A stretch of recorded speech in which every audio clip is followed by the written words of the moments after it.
আপনাদের মেয়ে তো ভারী মিষ্টি আর দেখতে বোঝা যাচ্ছে খুব লক্ষ্মীও। আমার একটা মাত্র মেয়ে, ভীষণ আদরের আপা।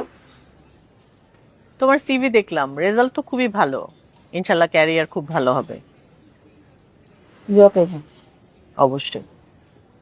আমাদের পিয়ালের কথা আর কি বলবো, ও কিন্তু গোল্ড মেডেলিস্ট, আর এখন যেখানে জব করছে ওর সমসাময়িকদের মধ্যে ও কিন্তু টপ পজিশনে আছে।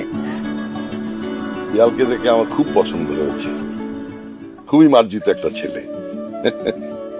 এত প্রপোজাল আসে, কিন্তু কি করব বলেন, ওর সাথে তো ম্যাচ করতে হবে, তাই না? আমার পিয়াল জীবনে একটা প্রেম পর্যন্ত করেনি। আচ্ছা, আমার তো তেমন কোনো চাহিদা নেই, একটাই চাহিদা, আমার ঘরে একটা লক্ষ্মী বউ থাকবে, কিন্তু সে থাকবে আমার মেয়ের মতো, সারা জীবন বুকে আগলে রাখবো। আমরা কি নিজেরাই কথা বলবো? ওদেরকে একটু কথা বলতে দেবো না? হ্যাঁ হ্যাঁ, পিয়াল ওকে নিয়ে একটা আলাদা টেবিলে বস, তোরা একটু কথা বলে নে।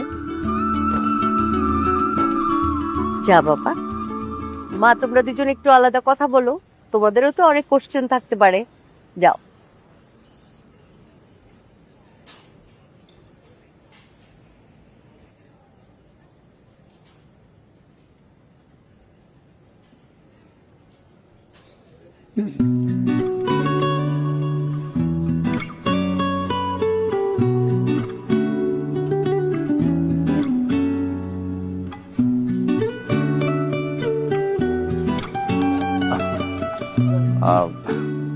আমার এরকম ফ্যামিলি ট্রেডিশনাল সিস্টেম একদম পছন্দ না। মানে বুঝতে পারছেন না এখনো?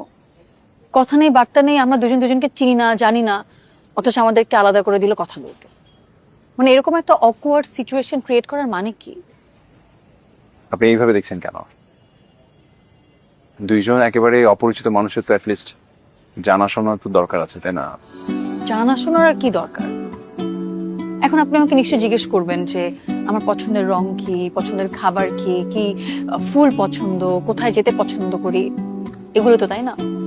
এসব ফর্মালিটিস কোশ্চেন অ্যান্ড অ্যান্সার জেনে কি হবে? এভাবে না সংসার চলে না, সংসার চলে বাস্তবতা মেনে।